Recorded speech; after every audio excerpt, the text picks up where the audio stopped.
For a while now, I've been wanting to utilize cement, which is one of my favorite elements to work with because I just think you have so much creative flex with that you could just expand creativity to the next level. But creating forms and different things are always the biggest challenge to coming up with something cool. And I think I like working with this, and I also want to be able to incorporate that with different elements, whether it's wood, metal, and so on. When I create things, my end goal is to always give things a sleek, simple look. And even though it takes a lot of work to get to that point, it's worth it in the end. Building this Bluetooth speaker allowed me to get a feel for what's possible and also open up some other ideas and what I can do in the next creation using cement. All in all, I'm really excited about this project and ready to show you how it's made. Thanks to Rockler for sponsoring this video. Let's do this.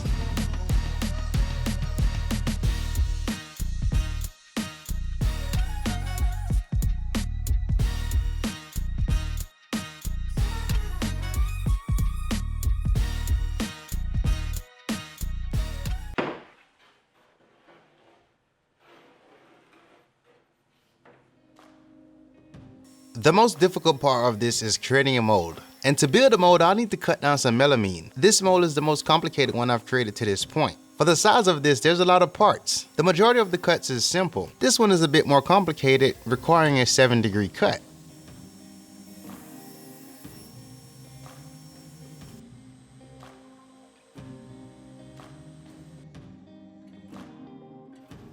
And then there's this cut, which you can use a jigsaw to cut this out, but a bandsaw just makes it a lot easier. As you can see, I taped the two parts together so I can cut both at the same time.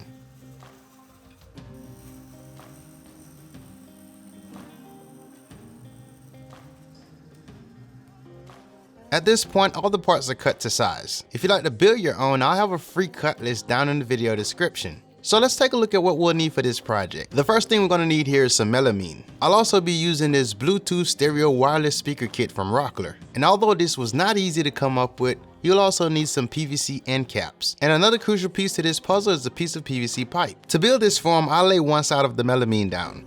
Then I'll glue all the required parts to this. And remember, if you want to follow along, you can find a free cut list down in the video description. By gluing the form together, I'm hoping that the demolding process is going to be a lot simpler.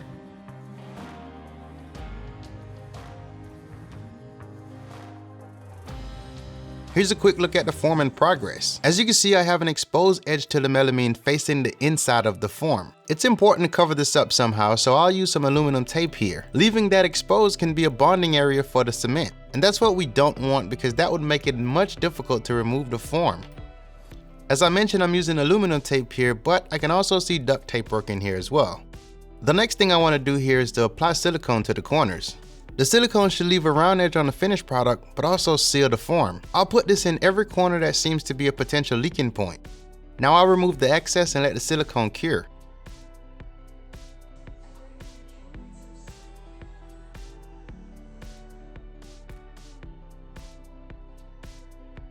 Most of the effort in this project will go towards building the form. Now I'll take the same aluminum tape and attach it to one end of the PVC pipe.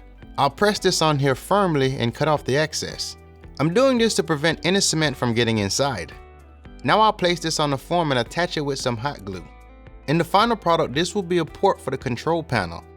Now, although these PVC caps are slightly bigger than the speaker opening that's required, this should still work. As shown, I place hot glue going around the interior of the PVC cap. With the cap facing down, I'm hoping that gravity will pull the hot glue down to the surface of the melamine and attach itself. Now all I need to do is center it up and let the glue adhere itself. I don't want to put hot glue going around the outside of the cap because this will be visible later. The control panel will be placed in the center and the two speakers will be spread out to each side. This means I need to run wires from the center to the outside. With that in mind, this will be impossible to drill later. So what I'll do here is add foam in here so I can dig the foam out later and not have to drill. Hot glue will melt the foam, so I'll use silicone to hold that in place. I'm anticipating the middle part of this form to be a weak point, so I need to add some sort of wire mesh inside the form. Now I need to modify this wire mesh so that it can fit. I would like for it to sit here, but I don't want it to touch the PVC. So I use 2 pieces of foam block to act as a spacer. Again, I'll silicone those 2 pieces in place and wait for it to set up.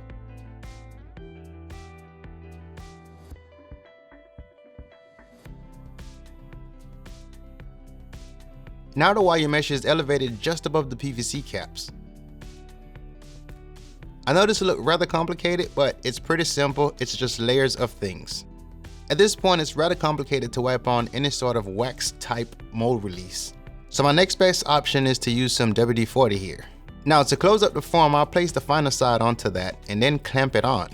By clamping this on, I should be able to demold this rather fast. I need everything to stay in this exact position as I pour the cement. And speaking of cement, I need to mix some. So here's what I need: cement, water, flow control, cement color, and a mixing tool, of course. Don't worry, this belongs to the shop. I added water to the mix and then dropped in some color. I began mixing with my mixer and slowly added water as needed.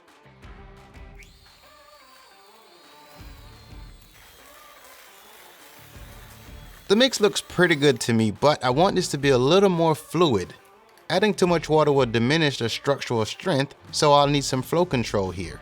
To keep the structural strength of this mix, adding flow control loosen this up and make it very liquidy. This is the best way to keep the strength of the cement while making it perfect for pouring in any form. This looks very loose, which is exactly what I was going for. Now I can pour this into the form and it should easily get into the cracks and crevices. So as there's a black cloud hovering in the mix, and this is the pigment separating from the mix. I'm not quite sure why it's doing that, but it shouldn't affect the overall look. Notice how fluid the cement mix pour into the form, which is exactly what I want. That is the power of the flow control powder added to the cement mix. With the cement poured into the form, I need to vibrate it. This way I can help any air bubbles trapped in the bottom rise to the top. Now that I have the cement poured into the form, I need to vibrate the form and help release any trapped air bubbles. In my experience, when working with this fast setting cement, a sander doesn't do too much for vibrating it. I recommend using a hammer tapping the outside of that, applying a little more force to the form. The next option is to vibrate the table with force. Regular cement should work just fine for this project, but of course if you're using a fast setting cement, you're gonna be required to sit around this project for a good 35 to 40 minutes. In real time, it's been about 15 minutes since I've poured the form. While the chemical is working here, this gets extremely hot.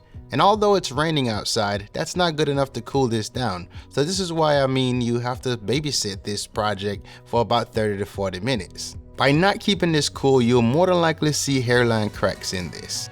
I needed to walk away from this project, so I ended up submerging it in water, and right now it's been about 35 to 40 minutes since I made the pour. With all my efforts to keep this cool, I still saw some cracks within the form. The cracks in the middle was definitely the most concerning, but since I had the wire mesh in here, I wasn't too concerned. Having the crack going through the middle actually made it easier for me to remove the PVC. Now I need to safely remove the molding without creating any further damage. Now that I have the majority of the form off, I'll leave this middle section on to provide additional support as I remove the PVC from the speaker holes. I used the knife to carefully remove the cement from around the rim of the PVC cap. On a positive note, the PVC caps move within the holes, so they're not adhered to anything. The downside is there's a defective area on each one of the caps, and that little defect is just enough to prevent me from pulling the cap straight out. Had I known that before, I'd sand that piece off so it wasn't an issue. And I definitely don't want to force anything here because I don't want to damage the concrete. Since I cannot see the defective area, I need to cut this out to play things safe.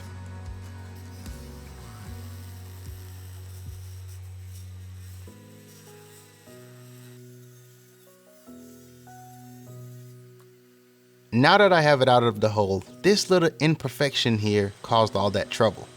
This wasn't something I noticed earlier, but it can be avoided by sanding that off. Now to remove the remaining pieces from the form.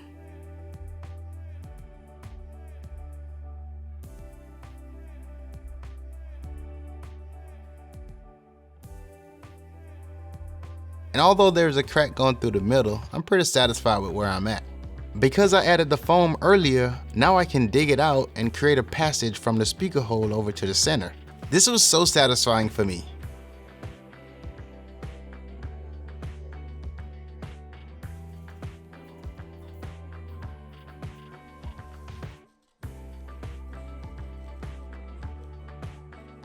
Now I'll go ahead and cut down the wood panel that's going to wrap around this concrete form. To give the cleanest look here, I'm going to do a miter joint. After making the first miter cut, I'll flip the waist around and make another miter cut going the opposite direction. This is really important if you want to continue the grain of the wood to wrap around. For the final cut, I'll face the miter edge towards the fence and run that through the table saw. Now that I have the two miter parts, I'll take masking tape and attach it to one side. Now I'll apply wood glue to the miter edge and spread it evenly.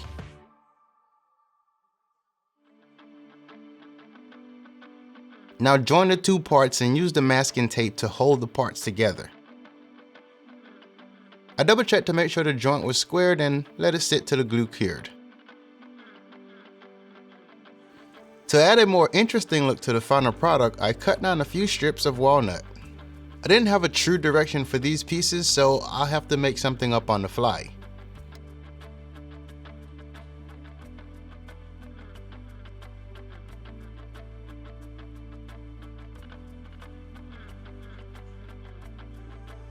I cut down more pieces than I actually needed because I wanted to play with different designs and see which one I liked. I sand these pieces down by hand using 220 grit sandpaper. This was good enough to remove the saw blade marks and also loose fibers. Finally, I'll sand this part down so I can prepare it for the small strips.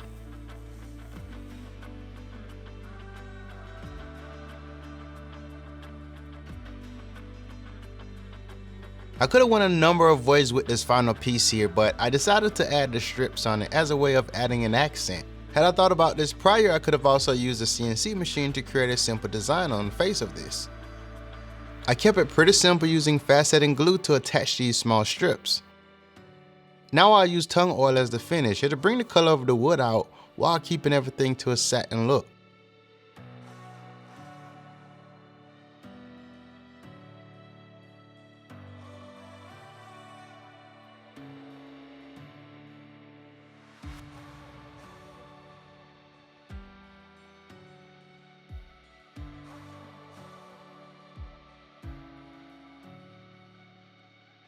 Now I'll pass the wires from both speaker locations over to the center.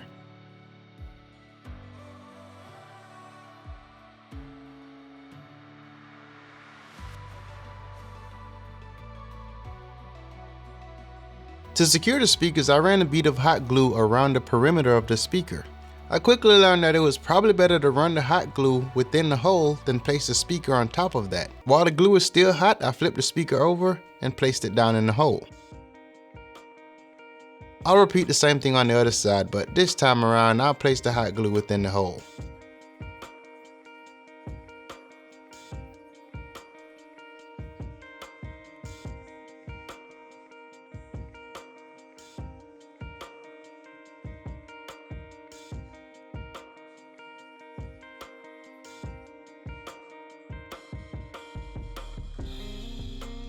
In order to attach the wooden accent piece, I'll need adhesive that can attach to both wood and concrete. And epoxy works great for this. This is a two-part epoxy. After I mix the two parts together, I'll paste it on the concrete. This middle area here is the area of concern for me, so I'll be sure to add some epoxy here. I feel adhering the wood and concrete together should improve the structure of this.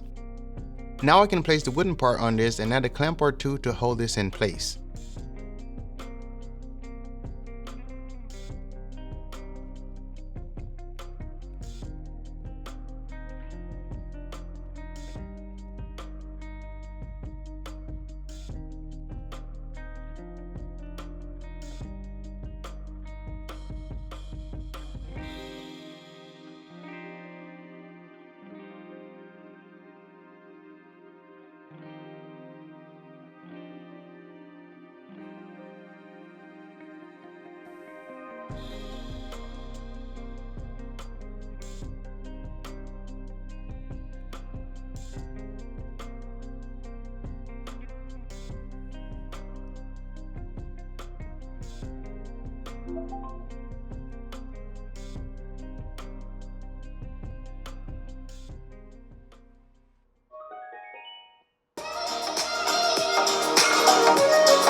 Yeah.